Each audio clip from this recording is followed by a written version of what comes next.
Good morning, everyone, and welcome to a Beat the Big Dog Thursday in the Doghouse. I am your host, Thom Abraham. So glad that you are with us for this 2-hour exercise in excellence in radio, and hope you will feel free to join us with open phone lines. Feel free to jump in at 256-576-4977, 256 right, for the two semifinal games. On New Year's Eve, we'll have the Cotton Bowl. We'll have that via our Alabama Crimson Tide coverage of the Cotton Bowl, which means 3 hours of pregame and 2 hours of postgame. So the Orange Bowl between Michigan and Georgia will begin before we're done on the air with the Alabama game, all right? And, you know, it's going to take a little while to talk about how Alabama beat, Cincinnati by 40 points and all that stuff. So while that's going on, the Michigan-Georgia game will begin on Zone 2, and then as soon as the over-the-air wraps up on the Cotton Bowl, boom, it'll move to the on-air signal. But it doesn't matter if you got the app because you're just listening to it on 2, and it'll be there the whole time. You know what I mean? So, that's kind of the way that deal works. Coming up in a few minutes, Mark Long from the AP in North Florida is back on the crash and burn of Urban Meyer in Jacksonville and where the Jags with Trevor Lawrence go from here. I mean, as bad as the Jags are, just think, if Trevor Lawrence had stayed in school, how good would Clemson? And then Georgia's out as a 2-loss team. I mean, look, Georgia beat Clemson 10-3 week 1. With Trevor Lawrence at quarterback for Clemson, is there a possibility that Clemson scores, 13, 20 points in that game and wins that game? And then Georgia's not even in the playoff. I mean, think of how many things happen based off of a decision like that. Look, the kid would have made a ton of money in the NIL. He could have still had his Subway deal and all that other kind of stuff. And he would be in position to be the number 1 pick this upcoming spring in the NFL draft. And maybe he would be drafted by a much less dysfunctional team like, the Detroit Lions. I mean, it would be better off. I'd rather be drafted by the Detroit Lions than the Jacksonville Jaguars or the Houston Texans. By the way, speaking of the Texans, just think about how, Deshaun Watson is just like out of sight, out of mind, like he doesn't even exist anymore. Deshaun Watson is all of those allegations against him, charges brought, so on, lawsuits brought, not charges, but lawsuits brought. And then he just basically got suspended for the entire year. The NFL hasn't suspended him because they're not doing anything until he was activated. If Houston had activated, the NFL would suspend him.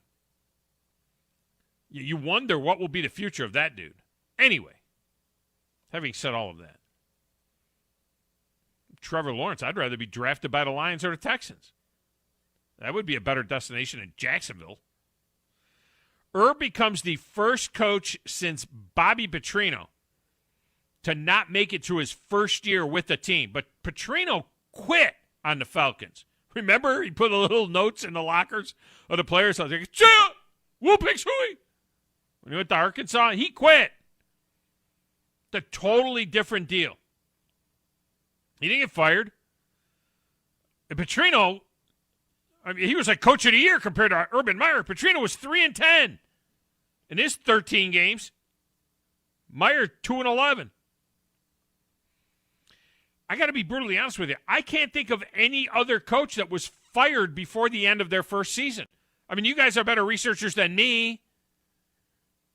I've got a list of guys that were one and done that I'll get to here, but I can't think of anybody that got fired during their first year. And some of the one and dones will shock you because they really weren't bad. I'll get to that. Beat the Big Dog is coming up today after Mark at the top of the 11. To be honest, man, I am in full against the spread. I think close to 70 at one point. Since then, I'm 2-5 against you guys, and for the second week in a row, I was a miserable 1-5. While Dale went 4-2, I was going 1-5. So I am now 46-44 against the spread, nearly 50-50. 46-44. I'm not even ahead of the man anymore. Doesn't cover the VIG. After being like 67% halfway through the season. You guys are now 43-47. You're just 3 games back of me. In just 4 games under 500. So let this be a lesson to all of you out there, as I tell you all the time. Look, I got nothing against sports betting. In fact, I'm all for it. Knock yourself out. But understand this. In the end, everyone ends up around 500, and only the book makes money. If you suck, you'll bring it back to close to 500, and it'll make you feel good about yourself, and you can sit there and say that, in the last 4 weeks, I've made $200. Yeah, well, you dumbass, you were 700 in the hole, but you feel good about yourself because you made 200. Or you could be like me, and I'm like, I'm up 750. I'm up 750, busted. Only the book gets paid when it's over with. Today I got 6 NFL games. If you beat me, I send you to the Music City Bowl. Lower bowl tickets worth almost like $200 a piece. I'm ready for a big bounce back. Of course, the game is Tennessee and Purdue. It's on the 30th at 2:30 in the afternoon. Steve Merrill is back from ProSportsInfo.com on this week's games. And a take on tonight's huge Chiefs at Chargers game in L.A. Why? Just why? Do they not understand? Between my kids, nobody listens to me, right? My parents, my wife knows what time I'm on. That's about it. My kids call me during the show. My father calls me during the show. And then he asks me later, so what time are you on? Anyway. Steve Merrill. Let me say this about the Chargers. The Chargers are 8-5. This is a great game tonight. This is a fantastic game tonight. Chiefs at the Chargers. It's going to be sports eye candy game, too. It's going to be a very good-looking game. Chargers are 8-5, and they are a ton of fun to watch. And they have a tremendous young quarterback in Justin Herbert. I hope the Chiefs beat him like a rented mule. Because I'm a Browns fan, and I need I need anybody that's near the Browns in the standings to lose. But they are a much more interesting team, the Chargers, with much better uniforms, by the way, than the Rams. But that is still a Rams town. There'll be more Chiefs fans there than Chargers fans. You watch. When they show the stands, you watch how much red will be in the stands. Now, maybe because it's a Thursday night, it'll mute the Chief fan a little bit because, they got to work. Maybe they didn't travel. But you watch how much red will be in those stands. And the first option would be 3 hours down the freeway back in San Diego. They can go to a stadium down there. And San Diego is a tremendous Super Bowl destination as well. And let me tell you this. I'll be honest. I've never been to Los Angeles in my life. I've been to San Diego. San Diego and vicinity, from what I understand, I got a daughter that lives out there, is infinitely nicer than Los Angeles and vicinity. They both have their homeless and like all big cities, but it's nuts. San Diego is a one-sport town, right? All they got is the Padres. It's the 16th largest market in America. When you add in the entire vicinity, city itself, it's like number 7. But that's deceptive. City itself, Atlanta's number like 22. The city, nobody in Atlanta actually lives in Atlanta. You know what I mean? In Atlanta, everybody lives in, Marietta or, the towns, the north towns. They don't actually live in Atlanta. Atlanta's like number 22 on the city list. But in terms of market, like radio market, which takes in all of the vicinity, San Diego is number 16. Let's put it this way. Minneapolis is number 15. They have all 4 pro teams. Minneapolis, St. Paul is one spot ahead, and they have all 14. Tampa is one spot behind them at 17. Tampa has 3, right? They got everything but the NBA. They do have a baseball team done. I don't know if you know that. They've got everything but the NBA in Tampa. Denver is number 18. They've got all 4 sports. Why is San Diego at 16 only got 1 team? And ironically, the NFL just paid St. Louis $800 million in a settlement dating back to when the Rams bolted the city. The Chargers could have moved to St. Louis, where they got a nice dome. They would have been the toast of the town.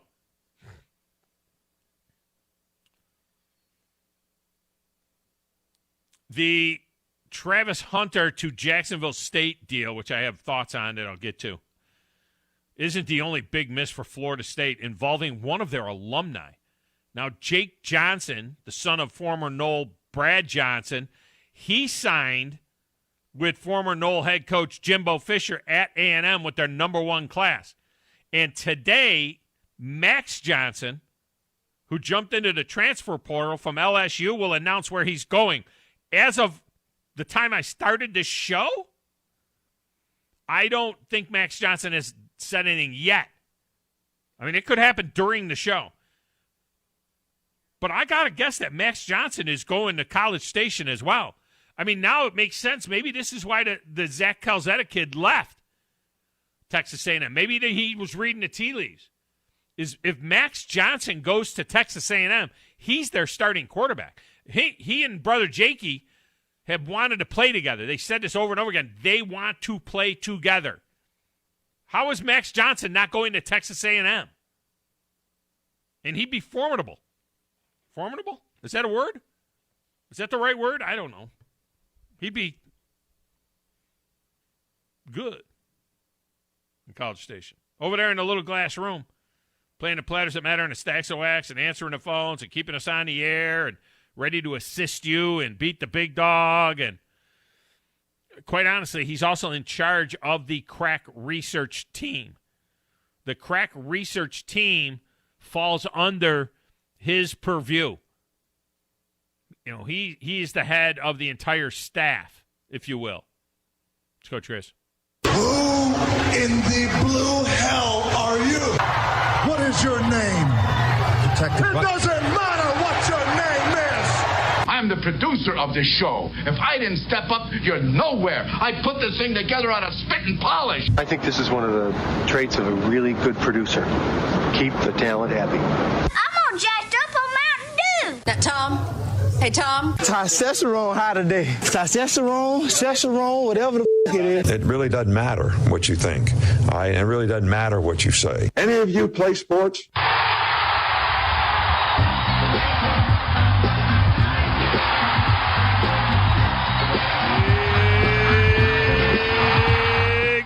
How you doing, man? Doing just fine. And yes, no, I'm trying to do everything. Which is it? Yes and then no. I'm like yes and no, and I'm like, I wonder which it is. Is it yes or is it no? Just not sure. Did you see what happened to the Atlanta Braves baseball cards that Topps produced? No, I have not. Did someone out of the team?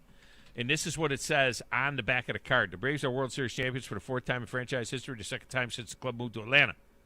The Braves displayed an all-around team effort and punctually, whatever for a set. Don't know. So I wonder how much a World Series set costs.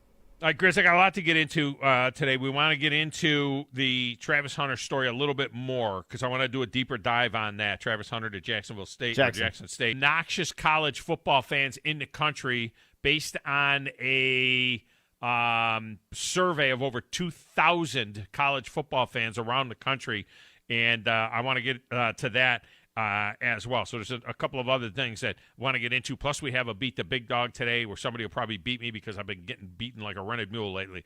But coming up next, Mark Long will join us from the AP in North Florida. That's coming up right after this. You're listening to the Thom Abraham Show, 97.7 ESPN, The Zone.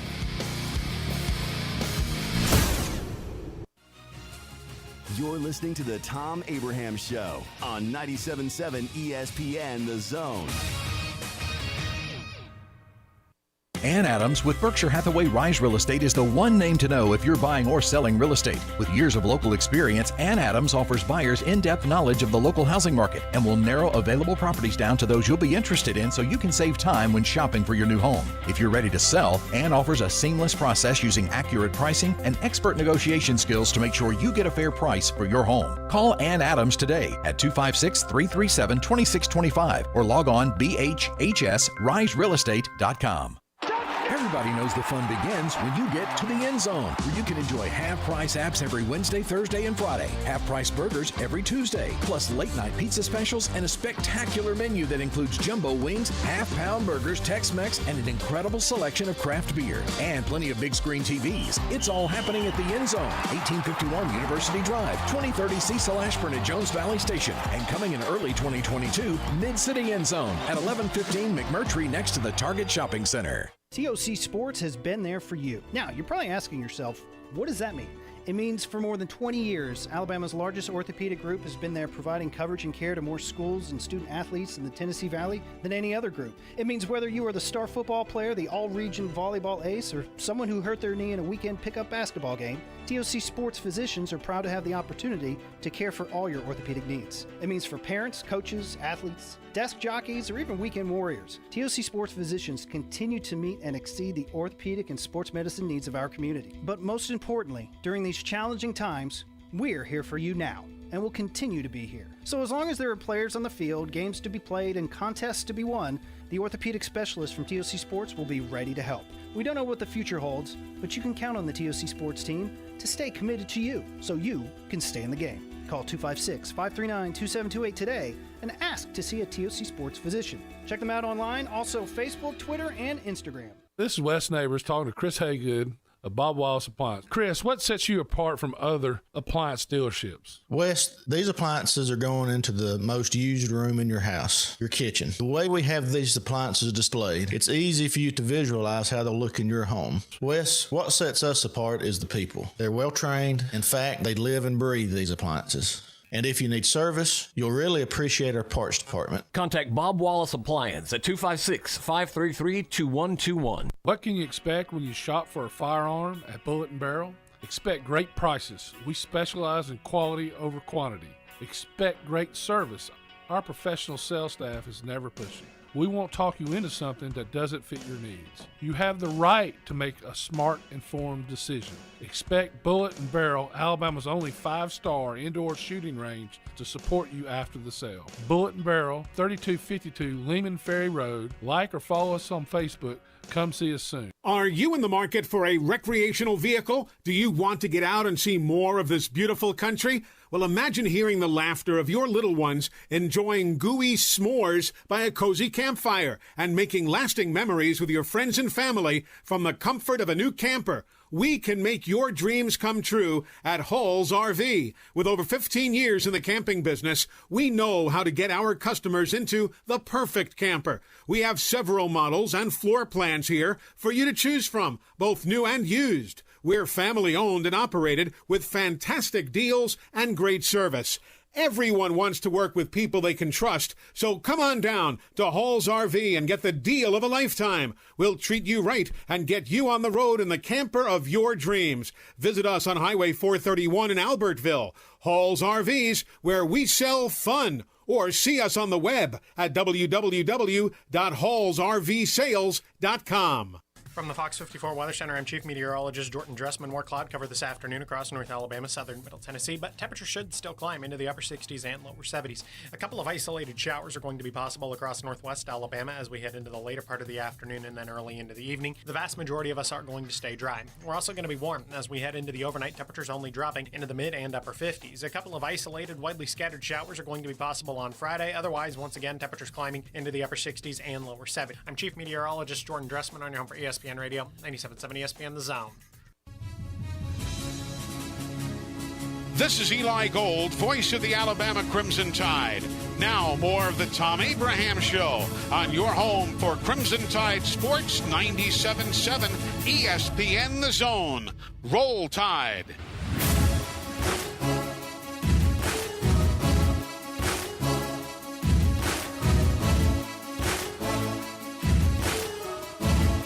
segment of the Thom Abraham Show is brought to you by North Alabama Mortgage. At North Alabama Mortgage,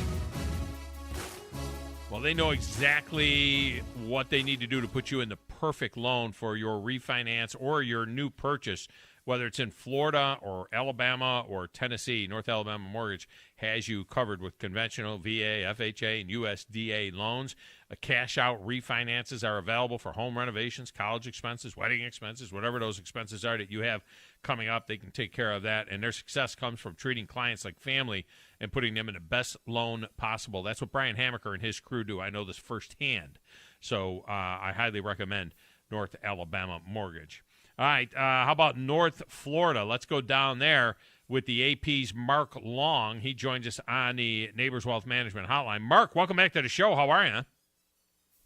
Tom, how are you? How did you enjoy your trip to Middle Tennessee? Did you have a good time there in Nashville?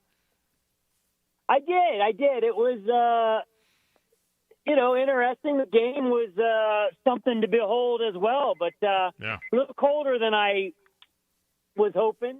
But, the rental car company gave me a convertible. It's comical. Nice. My wife and two of my sons have convertibles, and this week they're able to drive them with the roof down. It's been in the mid-60s, maybe even touching 70 by Friday, so it's not bad. But it's not North Florida. I mean, it gets a little cold down there sometimes too. It's a little cold around the Jacksonville Jaguars complex right now. I would think a storm is blown in there. Well, the storm blew out. That's the probably the best analogy is the storm is gone. Urban Meyer has left the building, and everybody is relieved, I think. It does seem like the team out of North Florida for a game every year. They lose a home game. It seems like the similarities between him and Dan Snyder. We always talk about Dan Snyder's the worst owner in the NFL, but they seem to sometimes be in the playoff hunt and so on. And with this Shad Khan, it's similar to when Dan Snyder just had to have Steve Spurrier, and that didn't work out. And Shad Khan just had to have Urban Meyer. What is his Q rating around town? Are people just to the point where they feel like this thing is a grease fire and it starts with the owner? Yeah, there's a growing sentiment that wishes he would sell the team, right? But there's also a pretty big sentiment that sees what he's done for this franchise. There's no doubt, Tom, that this team would not be here without Shad Khan. He's kept it here. He's invested $1 million. He's invested either in stadium, and he's already earmarked another $300 million to help them redo the stadium in terms of getting it covered and redoing pretty much everything about it. They're going to get an unbelievable facelift, kind of like what Miami did with its stadium down there. So, it's not going to be, like the Vegas stadium or the new LA stadium, but it's going to be, state of the art. It's going to get a facelift, a much needed facelift, because it hasn't had really one since 95. So he's done some things that give him enough goodwill in the city to survive something like this. But, I think this just shines a spotlight on the fact that he's an absentee owner. He doesn't live here. He lives in, two spots. He lives in Naples and Champaign, Illinois. And, when he's here, he's at a hotel or he's on his yacht when that rolls into town. And, I think he needs to be a little more hands-on. He needs to be in the building or have somebody in the building who's his liaison, but somebody who's got direct ties to players, coaches, business leaders, all those things to be his eyes and ears of this franchise. And I think when you're not here and you're getting things secondhand, third hand, it's hard to differentiate what's real and what's fake and where the truth lies. You covered Urban Meyer throughout his tenure at Florida as well. When you go back, and I know it's revisionist like this, I just don't think that it just doesn't work. You know what I mean? It just typically does as it unraveled. Any surprise at all to you? Yeah, I mean, I always thought it had the potential to be a dumpster fire, right? You're talking about a college coach, and if you look at the history of college coaches jump into the NFL, it's not good. It's generally ends in the coach either getting fired or going back to college. So there was always that scenario. It was in play. Now the question was, could Urban Meyer surround himself with enough NFL guys that he could make the transition? And the reality is he tried, but then he ran roughshod over them and did what he wanted to do and did it his way. And he was given too much power, way too much power. So all of a sudden, he's got this, he's taken a team filled with grown men and treating it like, like they're kids, like he's on a college campus, and it's not going to work. These guys can see through all the BS. They know what's right, what's wrong, what's real, what's fake, what's smart, what's not smart, what's too much to ask, what's not too much to ask, what's too gimmicky, what's not. And so they see right through it. They've been there, done that. They talk to each other at this level. They're not blindly following some coach to some university because he sat in their living room and convinced mom and dad this